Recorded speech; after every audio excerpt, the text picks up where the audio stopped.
Hello friends. About 99% of friends who watch my videos are not subscribed, and I would be very happy if you did. Also, don't forget to press the like button and leave your comments. Your interaction makes the content reach everyone and helps the channel grow. Also, let me know in the comments from which country you are watching the video. You ever feel like the highway is watching you? I don't mean the other drivers. I'm talking about the asphalt itself. Like it's alive somehow, like it's waiting for the right moment to swallow you whole.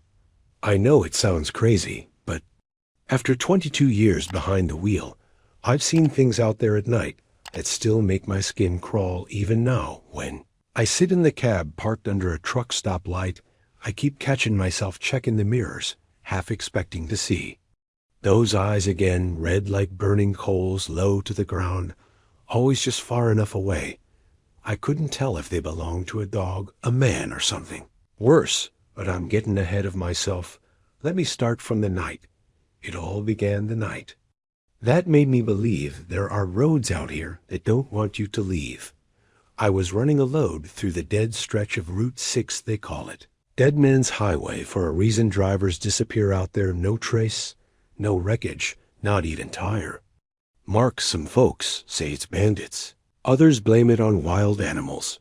But if you ask me, it's something much older, something that don't care what you believe. It was close to midnight. The CB was dead silent, and I was trying to fight the drowsiness creeping in. I had a full thermos of coffee, but it was lukewarm by then. My headlights cut through thick fog that rolled in like waves off an ocean. There weren't no other trucks, no tail lights, no sign of life at all, just my own engine, humming steady like a heartbeat.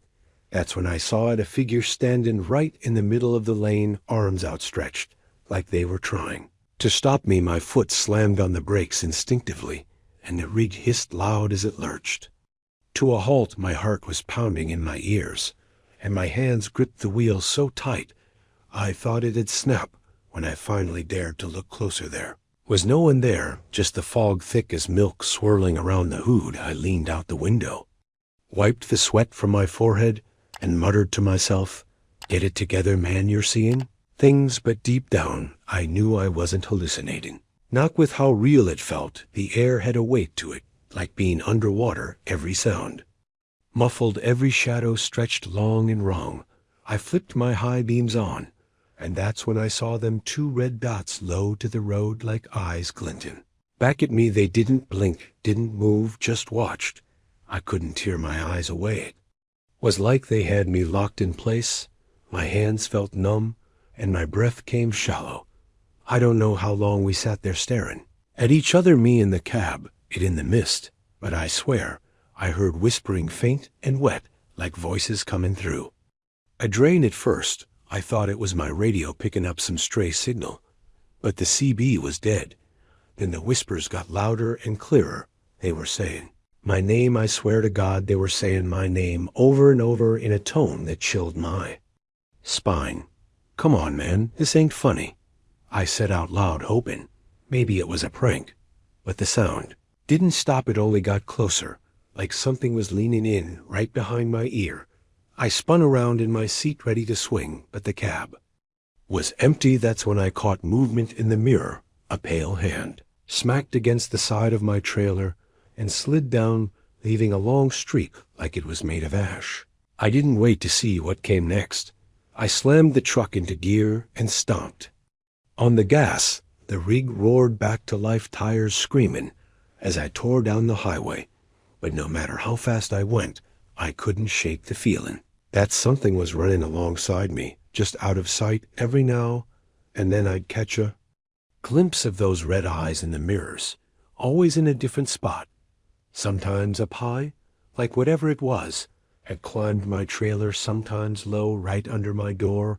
My knuckles were white on the wheel, and my stomach churned with fear and caffeine. I kept telling myself to keep driving. Don't stop, don't look, but I couldn't help it. The curiosity was stronger than my common sense. I flicked a glance at the passenger seat and nearly ran the rig off the road, sitting there playing as Day was a little girl, couldn't have been more than 8 or 9, wearing a filthy white dress, her hair hanging in wet clumps over her face. Her skin was grayish like old wax, and her lips barely moved when she spoke. "You shouldn't be." "Here, mister." Her voice was small, but it filled the cab like a shout. I opened my mouth to answer, but before I could she vanished, like she was never there, just gone, leaving the seat soaked with a dark stain that smelled like swamp water. I wanted to pull over, I wanted to scream, but my body wouldn't listen. I drove for hours. I don't even remember Megan, the turn onto Route 66, or stopping at the next truck stop. All I remember is sitting in the lot, hands shacking and breathin', like I'd just run a marathon. When I finally got out, my boots hit the pavement, and I realized my legs were weak. I staggered into the diner, lit up like a beacon, and grabbed a stool. The waitress must have seen the look on my face, 'cause she poured me a coffee without a skin. "You saw it, didn't you?" she said, her voice flat, like she'd asked it 1,000 times before I froze cup halfway to my lips. "Saw what?" I asked. I already knew. She just shook her head and muttered, "The highway doesn't like strangers." I wanted answers. I demanded them, but all she said was, "Get back on the road before it follows you here." And she walked away, leaving me there with my coffee going cold and my thoughts racing. That was just the first night, and I swear to you, things only got worse from there. Asterisk. I downed that coffee, even though my hands were still trembling and my gut churned like I'd swallowed glass. I couldn't shake the chill that had settled in my bones, and every time the bell over the diner door jingled, I flinched, half expecting that little girl, or whatever the hell she was, to come walking in dripping swamp water all over the linoleum. The waitress kept glancing at me from behind the counter like she knew more than she wanted to say, her eyes hollow and tired, like she'd seen this before, like she'd seen plenty of truckers come through those doors with the same wide-eyed look and never seen some of them leave. I thought about asking her again, but something in the way she held herself, arms crossed tight, like she was holding in a secret that could kill her, told me to let it be. I paid in crumpled bills and walked back out to my rig. The air was heavy with fog again, thicker than before, and I swear the lot lights didn't seem to reach as far as they should have. Their glow swallowed up a few feet from the poles, leaving everything else in darkness. My boots echoed on the wet asphalt as I made my way to the cab, and I kept flicking my eyes left and right, expecting to see those burning coals staring back, but the lot was empty, too damn empty. Not a single other truck, not a single soul except for me. In the fog, I climbed in and locked the doors more out of habit than anything else, and as soon as I turned the key, the radio came alive with static. It shouldn't have. My CB had been dead all night, but now it crackled and hissed like 100 voices whispering over each other, too low to make out words, but loud enough to set my teeth on edge.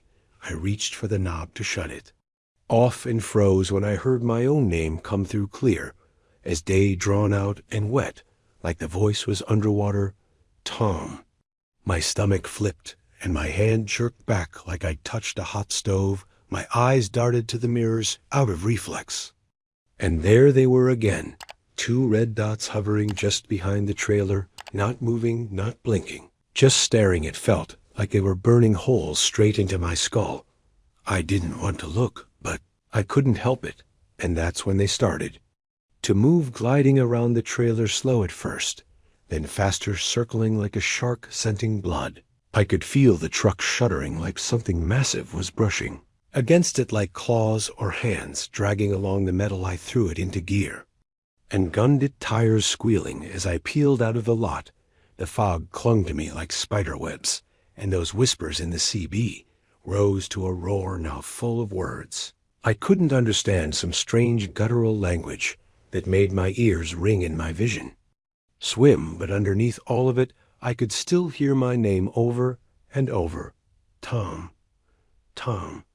I kept my foot on the floor, praying to every god I could think of, and gripping the wheel so tight my knuckles turned white. The road ahead twisted in ways I didn't remember, bends where there shouldn't have been bends, dips and hills. That felt wrong, like the asphalt itself was shifting under my wheels, and no matter how fast I went, those eyes never fell back. They stayed right therein.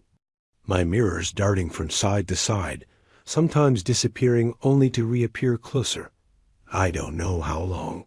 I drove like that an hour, maybe two, my body locked in place, my mind screaming at me to wake up from whatever nightmare I'd fallen into.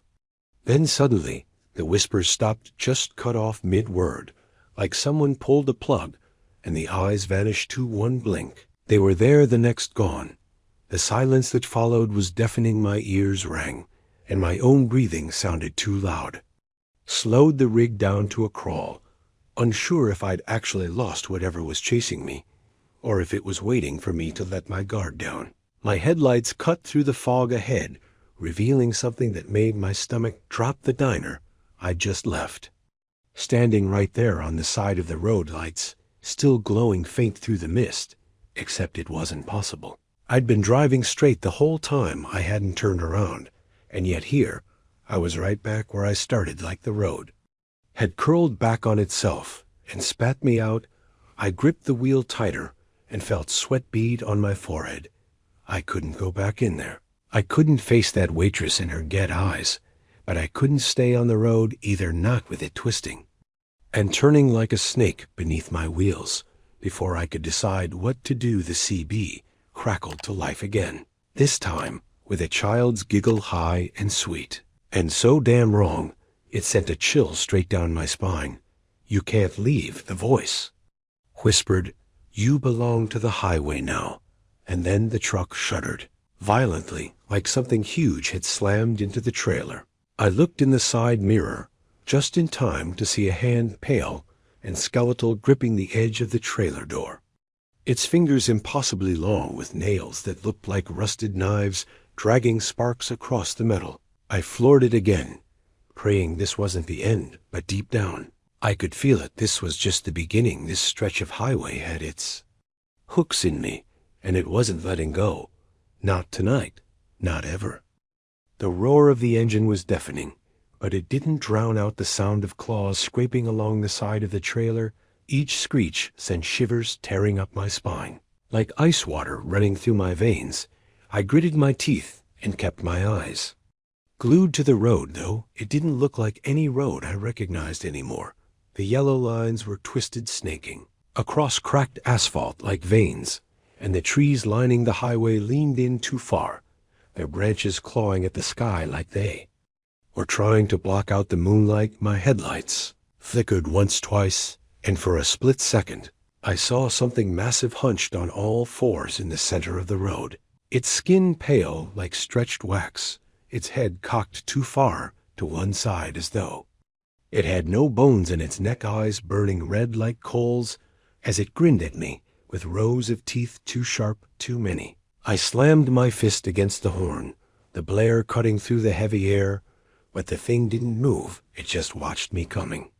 And at the last second, it vanished into the fog, leaving nothing but the smell of rot hanging in the cab. I gripped the wheel tighter, my knuckles white, sweat dripping from my brow and soaking the seat. I couldn't stop now, not when every instinct screamed at me to keep moving. But no matter how far I drove, the same damn diner kept showing up in my headlights each time. A little more run down the windows, cracked neon sign, flickering letters missing, until all it said was DIE in red, sputtering light. I wanted to scream, but my throat felt locked up like hands were wrapped tight around my neck. My breath came in ragged gasps, and the CB hissed again with that same childlike giggle. "You can't leave, Tom. You're part of the story now." My stomach turned over, and I felt bile rising in my throat as a cold realization settled in. Maybe I wasn't driving in circles. Maybe the road wasn't leading me back. Maybe it wasn't a road at all anymore. I slammed the heel of my hand against the dash, yelling, "I don't belong here." But the only answer was a deep guttural laugh, so loud it shook the whole cab. The lights on my dash flickered, and every gauge needle shot to the red zone alarms blaring as my rig groaned under some unseen weight. I dared a glance in the mirror and wished I hadn't, because there it was again, a face pressed against the rear window of the cab gray skin, stretched thin over a skull-like head, empty black sockets where eyes should have been, and a mouth full of jagged teeth, grinning wider than any human could. I could hear it breathing raspy and wet like air through a broken whistle. I jerked the wheel hard, and the truck swerved, tire screaming, as I fought to keep it on the road. The thing's grin only widened, and its hand pressed flat against the glass. Long fingers splayed the nails, leaving hairline cracks in the window. I screamed at it, "Get out!" and for a second, it actually recoiled, vanishing in a swirl of mist, but not before. I saw its grin twist into something like disappointment. The road ahead split without warning, one path veering sharply left, the other right, with no signs, no markers, just blackness yawning down both ways. I had no time to think. I cranked the wheel and chose right. The truck groaned in protest as it barreled down the new path, the asphalt here, slick and glistening like wet flesh, the fog so thick it felt alive, pressing against the cab windows like it was trying to seep inside. My heart hammered so hard I thought my ribs would crack, and then I heard it again, faint at first, then louder, the sound of footsteps pacing the roof of the cab, slow, deliberate, each one making the metal above my head creak. I gripped the wheel tighter, praying it wouldn't give way, and then the voice came again from all around me, soft, almost tender. "Tom, why do you run? We only want to play." I shouted back, "Leave me the hell alone." But it just laughed, that sane childlike giggle mixed with something much deeper, something ancient and hungry. Suddenly the headlights caught movement up ahead, and my stomach dropped. The little girl was standing in the middle of the road again, her white dress stained black, her head tilted so far to the side it was nearly upside down, her hair hanging in clumps, her hands outstretched, palms up, like she was begging. I yanked the wheel to avoid her, but the road shifted under me like it didn't want me to leave, and the rig skidded into a spin, tires howling. As I fought for control, the trailer swung wide, and I swear I felt it hit something. There was a wet crunch and a scream that wasn't entirely human. My vision went white for a second, and when it cleared, I was parked dead still on a stretch of highway I didn't recognize. No fog, no trees, no stars, just endless blacktop stretching out into infinity behind me. Silence so complete it rang in my ears. I let out a shaky breath and whispered, "Am I out?" But deep down I already knew the answer, because in the rearview mirror those two red eyes flared to life again, closer this time, so close I swore I could feel their heat licking at the back of my neck. Asterisk. I froze, my hands still locked on the wheel, my chest tight like something heavy was sitting on it. I didn't want to look in the mirror again, but I couldn't stop myself. My eyes flicked up, and there they were, those two burning red coals, not in the distance anymore, but right in the back of the cab, just beyond the sleeper curtain.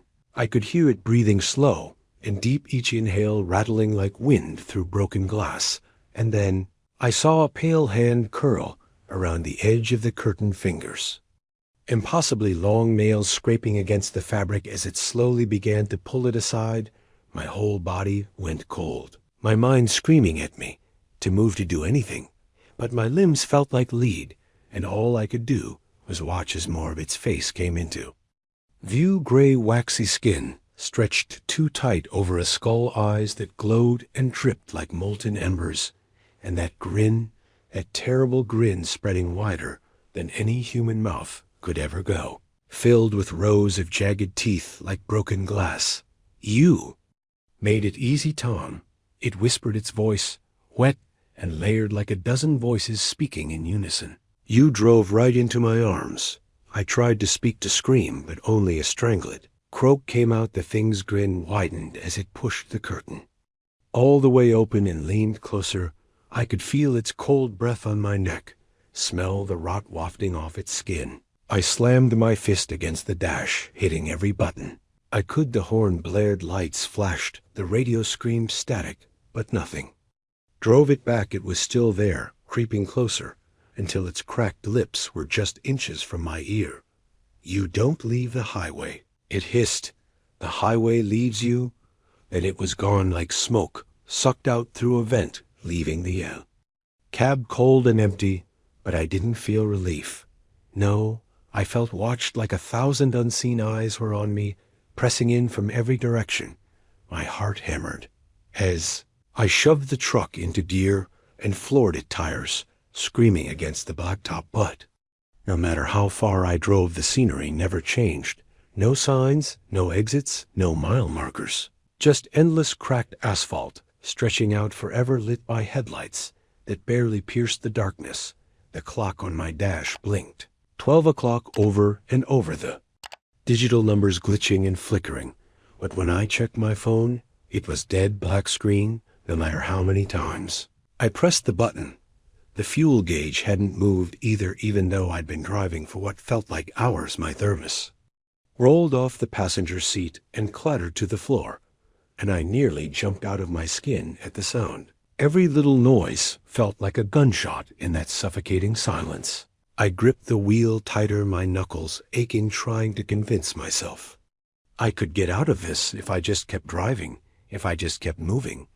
But then the CB crackled again, and a voice came through, not the child, not the thing, but a man's voice, gruff and shaky. "Whoever's out there, get off the road now. You ain't gonna make it." I snatched the mic so fast, I nearly yanked it out of the console. "Who is this? Where are you?" I barked, my voice raw from fear and exhaustion. There was static, then a long sigh. "Name's Jack, been driven this stretch longer than I can count. Thought I was alone till I heard you." His voice cracked like he hadn't spoken to another soul in years. "Listen to me, son. You gotta fight it. The road wants you, but it ain't got you yet." "Fight it how?" I shouted, glancing in the mirrors every few seconds, expecting to see those eyes again. Jack didn't answer right away. The silence stretched until I thought the CB had died. Then he spoke lower, this time almost a whisper. "Don't follow the signs. Don't listen to the voices. And for God's sake, don't stop driven, no matter what you see. No matter who you see, it ain't them. It ain't real."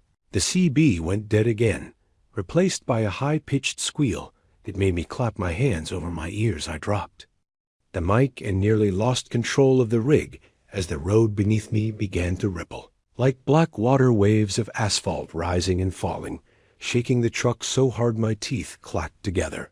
I stomped the gas and gritted my teeth, trying to hold the wheel steady, but it felt like driving over a living thing, like the highway had turned into some massive beast writhing beneath me. Then ahead, in my headlights, I saw them, figures lining the road on both sides, tall and thin, their bodies wrapped in what looked like funeral shrouds, their heads tilted back as if sniffing the air. I couldn't see their faces, and I didn't want to, but as I sped past, their heads snapped toward me in perfect unison, and I swear to God, I heard them whisper, "Stay forever," over and over, their voices rising until it felt like the cab was full of them, whispering in my ears, crawling under my skin. My vision blurred, and for a moment I thought I saw the little girl again, standing in the road, but this time her eyes were hollow sockets, leaking black ichor, and her mouth opened wider until it split her face in half. I screamed and swerved, but she was gone like she'd never been there, and the whispers suddenly stopped, leaving only the sound of my own ragged breathing and the steady thump of my heartbeat in my ears. I gripped the wheel so tight, I thought the damn thing would snap in half, my fingers aching, my knuckles raw. I didn't dare let go, not even for a second. The air in the cab was thick, heavy, like breathing through wet cloth, and every now and then I swore I could feel fingers brushing against the back of my neck, light and cold like spider legs. I kept my eyes locked on the endless blacktop ahead, but out of the corners of my eyes, the scenery kept shifting. Sometimes I'd catch glimpses of twisted trees with bark like screaming faces. Sometimes there were power lines that stretched too far into the horizon, their wires sagging low like nooses. And once, I swear, I saw rows of crooked houses, all with windows glowing faintly red. And figures standing in them just watching. As I passed, I shook my head trying to clear it, telling myself it wasn't real, it couldn't be real. But my gut churned with a kind of deep, primal fear you can't reason with. The CB hissed again, breaking a suffocating silence, and Jack's voice came through, more frantic this time. "Tom, listen to me, son. It's playing with you. It wants you to stop. That's how it gets you. Don't stop. Whatever you do, don't stop." "I'm not stopping," I shouted, gripping the mic so hard my knuckles cracked. "But I can't keep this up. I don't even know where the hell I'm going." There was a long pause. Then his voice came back low and grim. "That's the trick. There ain't nowhere. To go the highway's a loop. Once it's got you in its teeth, it don't let go easy." I felt a cold sweat break out all over my skin, and my stomach clenched like I'd swallowed ice. "How the hell are you still alive then?" I demanded. The CB crackled with static for a moment before his reply came. "I ain't alive, not really. I'm what's left of a driver who didn't keep his eyes forward. Too long ago to count. I can't leave, but maybe you can." My blood ran cold, and I felt my hands start to tremble on the wheel. "Then tell me how, damn it. How do I get out?" His answer came slow, heavy, like it hurt him to say. "You gotta find the turn-off, the real one, not the ones it shows you. You'll know it when you see it. It'll feel wrong, like every bone in your body's screaming at you not to take it. That's the one. You take it anyway." Before I could ask more, a deafening shriek ripped through the CB, making me flinch and nearly drop the mic. My headlights flickered, and in that split second of darkness, I saw them all around my truck, figures crawling on all fours, their limbs too long, their heads snapping toward me with jerky, unnatural movements, their mouths stretching open wider until they split there. Faces in half rows of teeth, glinting in the intermittent light. I slammed the mic down and floored it again. The engine roaring as the speedometer needle climbed past what this rig was ever meant to handle. The trailer fishtailed behind me, but I didn't care. I couldn't slow down.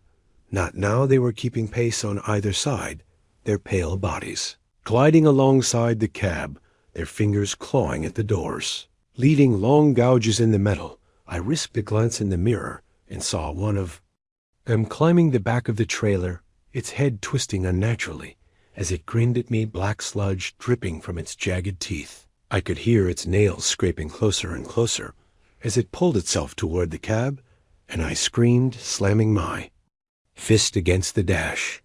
"I'm not yours, you hear me? I'm not yours."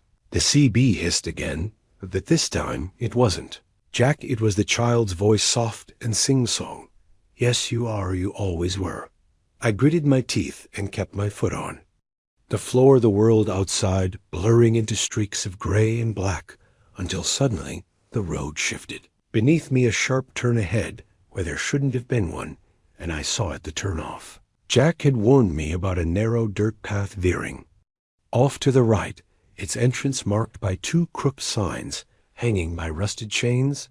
The letters were faded, but I swear they read nitrogen monoxide return. My whole body screamed at me not to take it, every instinct clawing at my brain, telling me to stay on the asphalt, but I could feel it in my gut. This was it. This was my only shot. I yanked the wheel hard, the rig groaning in protest. As I veered onto the path, tires spitting gravel, the figures let out a collective shriek behind me, so loud the glass in the cab rattled, but they didn't follow. The dirt road was rough, full of potholes and sharp rocks, bouncing the rig so hard I thought the axles would snap, but I didn't slow down, not for a second. Branches whipped at the windshield, leaving streaks of black sap that hissed like acid wherever it touched, and the sky above seemed to twist and churn like a living thing. The air smelled of sulfur and rot and something worse, something I couldn't name. I could feel eyes watching from the darkness beyond the tree line, hundreds, maybe thousands of them, their gaze heavy enough to make my skin crawl, like ants were burrowing under it. I kept driving, teeth, gritted muscles screaming, until suddenly the path ended, spilling me out onto a stretch of highway that looked normal, streetlights glowing faintly in the distance. Asphalt smooth and straight.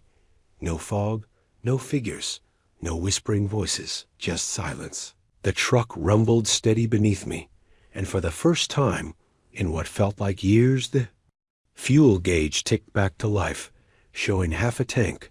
I let out a shaky laugh, tears stinging my eyes as I whispered, "I made it." But deep down, I wasn't sure I believed it, because in the rearview mirror for just a split second I thought I saw two faint red dots winking out like dying embers.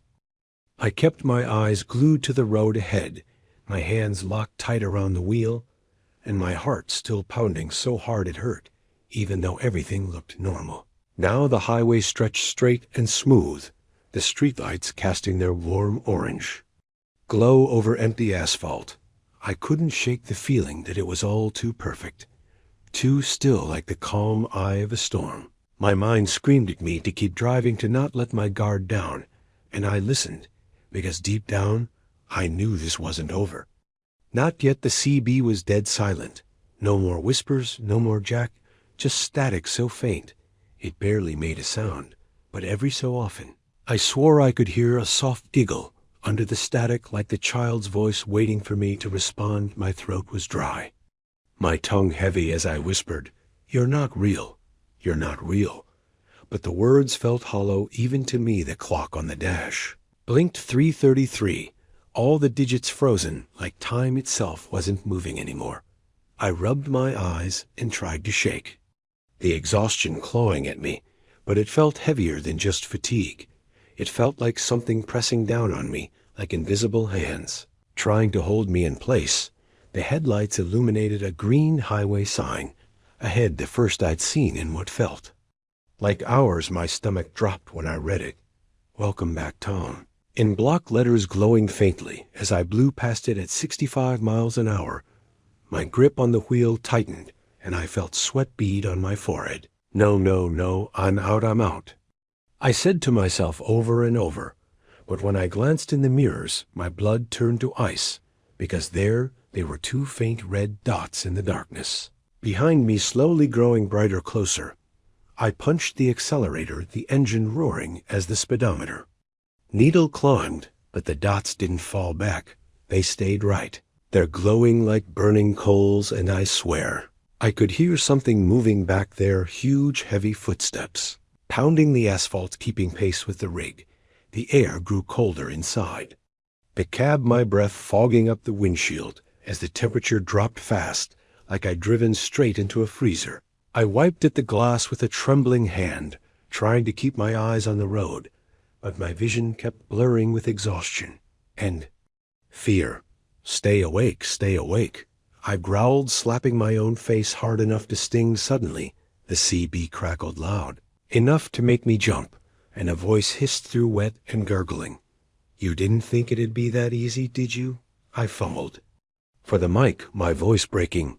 "What do you want from me? Why me?" The only answer was that awful laugh, deep and layered like a chorus of voices all mocking me. Then it whispered, "Because you saw us, because you didn't look away." My mind reeled, trying to remember when I'd first noticed the eyes on the highway. Maybe it had been years ago, flashes in my mirror's shapes in the fog, but I'd always brushed them off as exhaustion tricks of the light. But maybe that's all it had taken. Noticing them, acknowledging them, and now they had me. The road ahead began to twist and buckle again, rising and falling like the back of some massive creature. The truck shuddered violently, tires squealing, as I fought to keep control. And then I saw them again, the pale figures lining the roadside, heads snapping toward me in unison, mouths opening impossibly wide as they let out a deafening screech that rattled the windows. I gritted my teeth and floored it, praying the rig would hold together long enough to outrun them. But then I felt it, something heavy landing on the roof of the cab, the metal denting inward with each impact as it crawled toward the windshield, claws scraping deep grooves into the steel. I didn't want to look, but I couldn't stop myself, my eyes flicking upward just as a pale face slammed against the glass upside down, its empty sockets staring right at me, its grin so wide its skin tore at the corner's black ichor, dripping down onto the wipers. I screamed and jerked the wheel, the rig swerving wildly as the thing's long fingers curled around, the edge of the windshield starting to pull itself down in front of me. I slammed on the horn, and the sound seemed to make it hesitate, its grin faltering. For a split second, before it let out a screech so loud, I thought my eardrums would burst. I didn't think. I just stomped on the brake, the truck screeching to a halt so fast. I felt my seatbelt dig deep into my chest. The creature flew forward over. The hood vanishing into the darkness. I didn't wait. I threw it back in gear and took off again, tires smoking as I barreled down the twisting road, my chest heaving, my hands slick with sweat. I had no idea how long I could keep this up, how long. Before my body gave out, before my mind snapped. But I knew one thing: I couldn't stop. If I stopped, it was over. Rig roared beneath me, like some wounded beast, metal groaning, tires screaming against the twisting blacktop as I pushed it harder than I ever had before, my knuckles bone white on the wheel, my breath coming in ragged gasps. But no matter how fast I went, no matter how far the odometer ticked, the highway never seemed to change. The same cracked asphalt, the same crooked trees, leaning in from both sides, their gnarled branches scraping against the trailer like skeletal fingers reaching for a ride. The air was thick with the stench of rot and burnt rubber, and every few seconds I'd catch movement in the corner of my eye, shapes crawling along the tree line, just beyond the reach of my headlights, their bodies pale and twitching like puppets on tangled strings. I slammed the heel of my hand against the dash, shouting, come on, get me the hell out of here." But the only reply was the CB crackling to life again, that same sickly sweet voice whispering, "Tom, you can't run forever." My stomach turned as I gritted my teeth and shouted back, "Watch me." The laughter that followed was worse than the whispering, high-pitched and childlike at first, then warping into a deep guttural howl that rattled the windows. The headlights flickered, and for one gut-wrenching moment I was plunged into total darkness.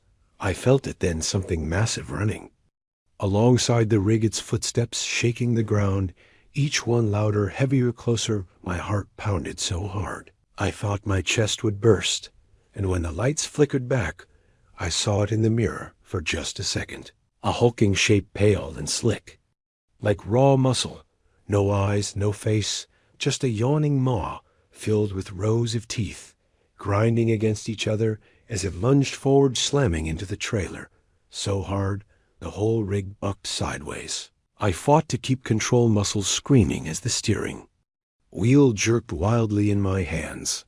But the thing hit again, this time on the other side, sending me skidding toward the shoulder. I could hear metal tearing as claws raked down the length of the trailer, screeching like nails on a chalkboard. I slammed my foot down hard, and the engine roared defiant. As the speedometer needle buried itself past the limit, the creature fell back. But I knew it wasn't gone. I could still feel it pacing me just out of sight, its breath hot and fetid blowing through the cracks in the doors. My eyes burned with sweat and exhaustion.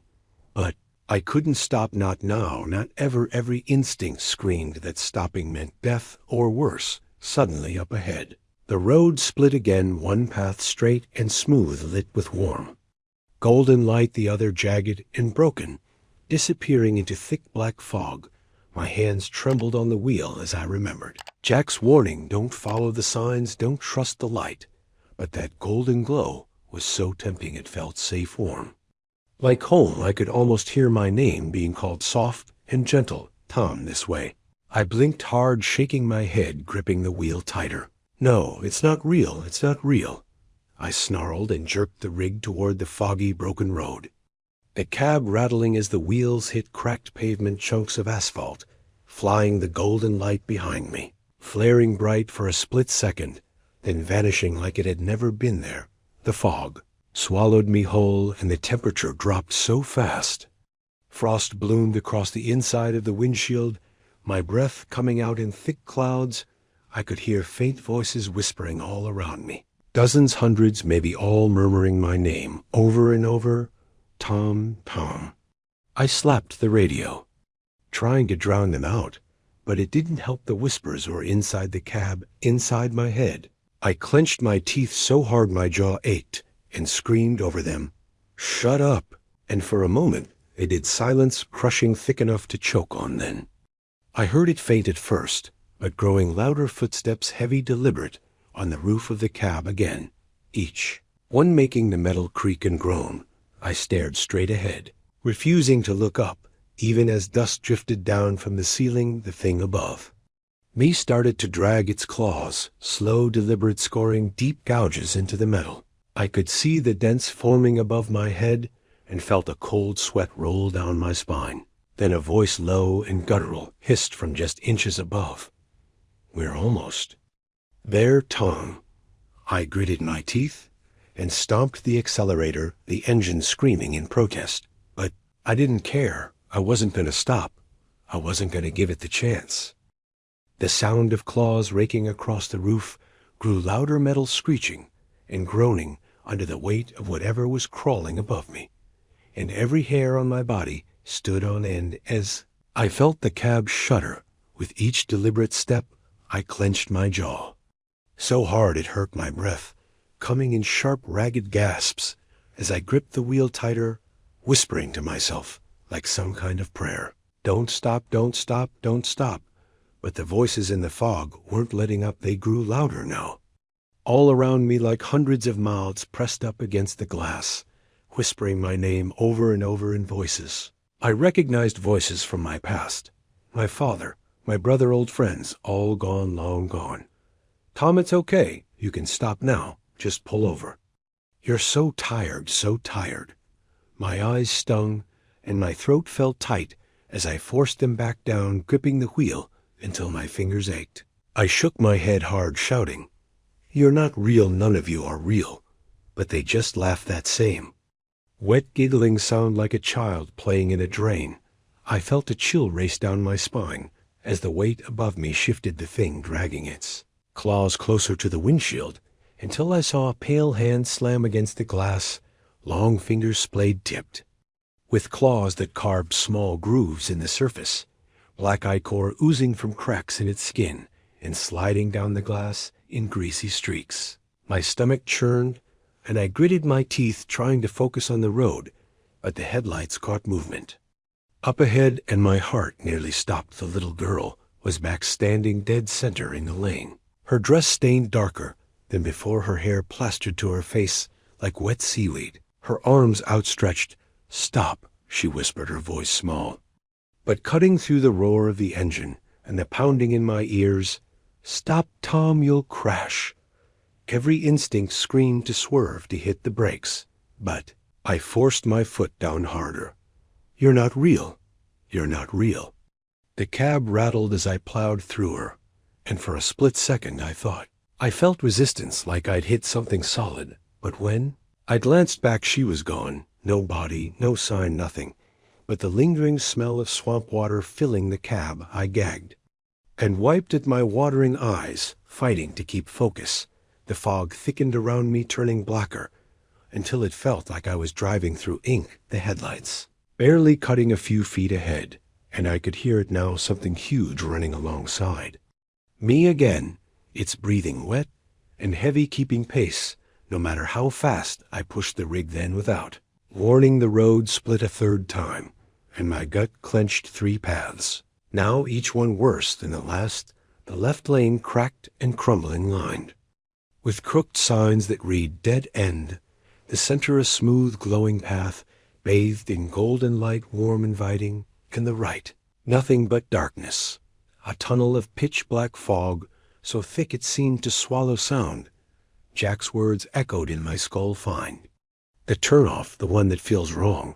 My stomach twisted as I yanked the wheel hard right, sending the rig careening into the darkness, the cab shaking violently as branches whipped against the windows and unseen things thumped against the trailer.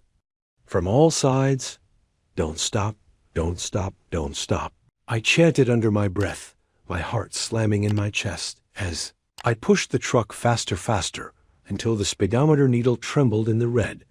Suddenly the CB screeched to life loud enough to make me flinch and a dozen voices shouted in unison wrong turn. The truck lurched sideways, like something had grabbed the trailer and was trying to drag it off the road, tires squealing as I fought the wheel, my muscles burning with the effort. I screamed in rage and slammed the horn, the blaring sound echoing unnaturally in the suffocating darkness, and for just a heartbeat. The pressure on the trailer eased. I shoved my foot down hard, the engine screaming as the rig shot forward. Like a bullet, the darkness around me rippling like water, and then ahead I saw it a faint red glow growing brighter with every second. My stomach twisted in horror as I realized what it was: the diner, the same goddamn diner, the same flickering neon. Sign now fully lit reading, "Welcome home, Tom asterisk." My hands tightened on the wheel so hard I thought my knuckles would snap. My breath caught in my throat as the glow of the neon sign grew brighter, burning through the darkness like a brand on my brain. "Welcome home, Tom." It pulsed in time with my heartbeat, each flicker making my stomach churn like I was about to throw up. I slammed my fist against the horn, holding it down until the sound distorted into a harsh metallic shriek, but the diner didn't fade. It didn't disappear, only grew closer, until I could make out shapes moving behind the cracked windows, pale faces pressed to the glass, their hollow sockets staring at me, grins stretching too wide as they pounded on the panes with hands that looked more like claws. My mind screamed, turn around, but I couldn't. The wheel wouldn't budge no matter how hard I fought. It was like invisible hands had locked it in place, guiding me straight toward that hellish glow. The CB hissed and crackled. Then Jack's voice burst through, frantic, desperate. "Tom, don't go inside. Don't stop nitrogen monoxide, matter what IT shows you." His voice cut out, replaced by that same giggle, high-pitched and wet like a child drowning. "He's lying, Tom. He doesn't want you to come home." I shook my head hard, my teeth gritted so tight they ached. "I'm not stopping," I growled through clenched teeth. "You can't make me stop." But deep down I felt it pulling at me like a tide, dragging me in. The truck slowed on its own, the engine rumbling lower and lower, as if it too had grown weary of running. The headlights illuminated. The diner parking lot cracked and overgrown with weeds. The same old cars sitting there, rusted and half sunken into the asphalt. And standing in the middle of it all was the little girl, her head tilted so far to the side it looked broken, her hair hanging in clumps over her face, her arms still outstretched. "You're tired, Tom," she whispered. "So tired, let us help." I screamed, slamming my foot on the gas, but the rig wouldn't move. The tires spun uselessly, kicking up chunks of asphalt and black smoke, but we didn't budge. The girl took a step closer, then another, her bare feet leaving black stains where they touched the pavement, and all around her more figures emerged from the fog. Dozens of them, hundreds, maybe, all shapes and sizes. Their faces wrong, too many teeth, no eyes, limbs bending in ways that made my stomach twist. They pressed in closer, hands reaching for the cab, their nails screeching against the glass as I yelled and slammed every button on the dash, the horn. The lights, nothing worked. The CB crackled to life again, and this time it wasn't Jack, it was my mother's voice, soft, gentle, the way she used to sound when I was little. "Tommy, it's okay. You can rest now. Just open the door." My breath hitched, and I felt hot tears sliding down my cheeks, but I gritted my teeth, shaking my head hard. "You're not her. You're not her." I roared, slamming my fist against the wheel. The figures outside began to pound harder, their claws leaving deep gouges in the metal. The little girl's grin widened, impossibly stretching, until it split her face in half, black ichor dripping from her teeth as she hissed, "We said don't look away." Then the windshield cracked, a spiderweb pattern, spreading fast as pale hands slammed against it again and again. The glass bowing inward, I screamed in rage and slammed my foot down hard on the pedal. One last time the engine let out a roar like a wounded animal, and with a deafening bang, the rig lurched forward, tires squealing as they caught traction. The hands clawed at the cab, trying to hold it back, but the Rigs surged ahead, tearing free from their grasp, and barreling through the parking lot, straight past the diner as the neon sign flared bright red one last time before exploding in a shower of sparks. I didn't dare look back. I kept my eyes locked on the road as it stretched out ahead again, smooth, straight, empty, the fog thinning until I could see stars above me, real stars for the first time in what felt like years. I choked out a laugh, tears streaming down my face as I whispered, I made it, but even as I said it, a cold shiver ran down my spine, because in the rearview mirror, far off in the distance, I could still see them, hundreds of pale figures, standing shoulder to shoulder on the highway, their eyes glowing faint, red as they watched me disappear into the night, and then faint and far away, almost lost in the wind. I heard the child's voice one last time, we'll be waiting. My hands wouldn't stop shaking, even though the road ahead looked normal again, straight and smooth under the glow of streetlights, the stars above twinkling like nothing had ever happened. But I knew better. I could still feel them back there watching. Waiting, I kept my foot steady on the gas, not daring to slow down, not daring to even blink too long. My eyes were raw, burning from exhaustion and fear, but I couldn't let my guard down, not now, not ever. The CB sat silent on the dash, but every so often it would let out a faint hiss like a breath being drawn, and I swear I heard whispers curling out of it, just below the edge of hearing my name, repeated soft and slow, Tom. Tom, Tom. I forced myself to ignore it, gripping the wheel so tight. My knuckles cracked, but no matter how far I drove, the uneasy feeling in my gut never left, like I hadn't really escaped like the highway had. Just let me go for now, giving me enough rope to hang myself with up ahead. A sign appeared, glowing faint. Green in my headlights, it read, Exit 13, rest stop 2 miles. My heart skipped a beat. I hadn't seen a sign in hours, maybe longer, and for a moment, a foolish surge of hope flared in my chest. A rest stop meant people light safety, maybe even a phone. To call for help, I could get off this cursed road, catch my breath. But then, Jack's words came back to me like a hammer to the skull. Don't trust the signs. Don't stop no matter what. My grip on the wheel tightened until it hurt my stomach, twisting in knots as I whispered to myself, keep driving, and past the exit without slowing down. As I blew past, I thought I saw movement in the shadows of the off-ramp, pale figures crouched low, their heads snapping toward me in perfect unison, their grins catching the light as they whispered in voices that hissed through the night. So tired, aren't you, Tom, so tired? I slammed my fist on the horn and the sound echoed out like a battle cry, but my heart was pounding so hard I thought it might burst. My eyes darted to the mirrors, and my stomach lurched there. They were again those damn red eyes, far off, but growing brighter. Closer, my mouth went dry, and my foot pressed harder on the accelerator, the engine whining in protest, but I didn't care. I wasn't going to stop, not here, not anywhere.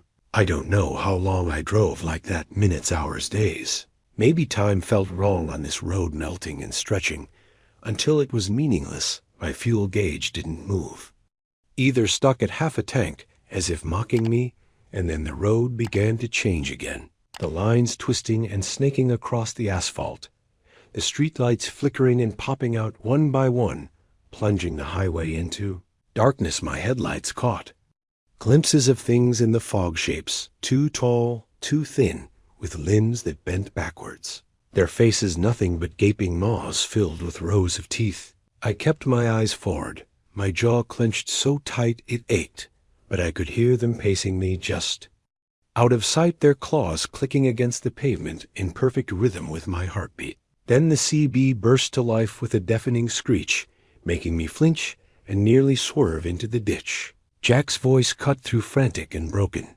Tom, you gotta fight it.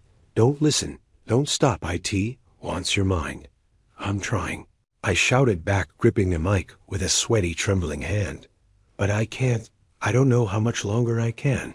Static swallowed his voice, and then Came the child's giggle, soft and sickly sweet. He can't help you, Tom, no one can your hours now. The words slithered through my head, leaving a cold, greasy trail that made my skin crawl. I slammed the mic down and gritted my teeth, pressing harder on the gas. The road twisted sharper, now curves that came out of nowhere, forcing me to fight the wheel to keep from jackknifing. But I didn't dare slow down up ahead. I saw a light faint at first, then brighter, growing until it was blinding. A wall of golden glow that seemed to pulse in time with my racing heart. I squinted, trying to make sense of it, and then I saw at the diner the same goddamn diner waiting for me, like it always had, its neon sign flickering now, reading "Stay Forever." The parking lot full of pale figures, all staring at me, their heads tilted at unnatural angles, their mouths moving in perfect unison, whispering words I couldn't hear but felt in my bones. My stomach twisted, and I screamed, pounding my fist on the wheel. I'm not yours. The engine howled as I tore past the diner, its windows bursting in showers of glass as the figures shrieked and lunged, but they didn't catch me, not yet. The road ahead opened up straight, smooth, empty, but I knew better. I knew it was watching, waiting. The CB hissed one last time, and Jack's voice came through, faint as a dying breath. Don't ever stop, driven son, not till the highway lets you go. I gripped the wheel tighter and whispered back, won't, but deep down I wasn't sure if it ever would.